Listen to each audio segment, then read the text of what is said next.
Hi ಎಲ್ರಿಗೂ ನಮಸ್ಕಾರ. R ಗಮನೆಗೆ ಸ್ವಾಗತ. ಇವತ್ತು ಇನ್ಸ್ಟೆಂಟ್ ಆಗಿ ಹೈ ಪ್ರೋಟೀನ್ ದೋಸೆ ಮಾಡ್ತಾ ಇದೀವಿ. ಟೇಸ್ಟ್ ಅಂತೂ ಅದ್ಭುತವಾಗಿರುತ್ತೆ.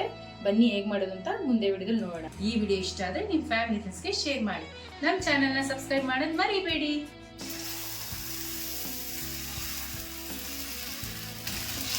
ಎಷ್ಟು ತೆಳ್ಳಗೆ ಬೇಕಾದ್ರೂ ಇಟ್ಕೋಬೋದು. ಒಂದು ಮಿಕ್ಸಿ ಜಾರ್ ತೊಗೊಂಡು ಬೇಯಿಸಿ ಇಟ್ಕೊಂಡಿರೋ ಕಾಬೂಲ್ ಕಡಲೆಕಾಯಿ ಹಾಕೋಣ.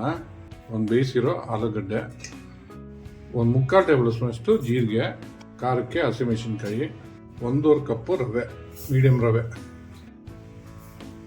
ಮೊಸರು ಎಷ್ಟು ಹಾಕೊಂತಿದ್ರು? ಆರ ಅಡುಗೆ ಮನೆಯವರೇ 3/4 ಕಪ್ಪು ಹಾಕೊಳ್ಳಿ. ಹುಳಿ ಬಂದಿದ್ರೆ ಮೊಸರು ಇನ್ನೂ ಚೆನ್ನಾಗಿರುತ್ತೆ. ಹುಳಿ ಮೊಸರು ಸರಿ, ಸಿಹಿ ಮೊಸರು ಸರಿ ಅಂತ ಹೇಳ್ತಾ ಇದ್ದೀರಾ. ಇವಾಗ ರುಚಿಗೆ ತಕ್ಕಷ್ಟು ಉಪ್ಪು. ಇವಾಗ ಇದನ್ನ ನುಣ್ಣಗೆ ರುಬ್ಕೊಂಡ್ಬಿಡೋಣ. ಅಡುಗೆ ಮನೆಯವರು ರುಬ್ಕೊಂಡ್ರಾ? ರುಬ್ಕೊಂಡ ಈಸಾಗಿ ರುಬ್ಕೋಬೇಕು. ಈಸಾಗಿ ರುಬ್ಕೋಬೇಕು. ಗಟ್ಟಿ ಆಯ್ತು, ಇಡ್ಲಿ ತರ ರುಬ್ಬಿದ್ರೆ.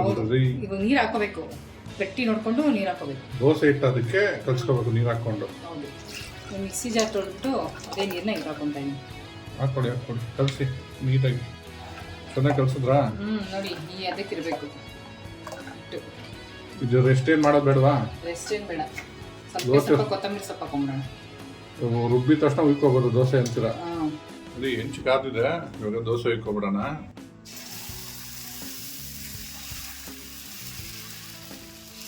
ಎಷ್ಟು ತೆಳ್ಳಗೆ ಬೇಕಾದ್ರೂ ಉಯ್ಕೋಬೋದು. ಅಡುಗೆ ಮನೆಯವ್ರೆ ತಿರ್ಸ್ಕೊಳ್ಳಿ. ನೋಡಿ ಸಖತ್ತಾಗಿ ಆಗ್ತಾ ಇದೆ. ನೋಡಿ, ಎರಡು ಕಡೆ ಚೆನ್ನಾಗಿ ಬಂದಿದೆ. ನಮ್ಮ ದೋಸೆ ರೆಡಿ ಇದೆ.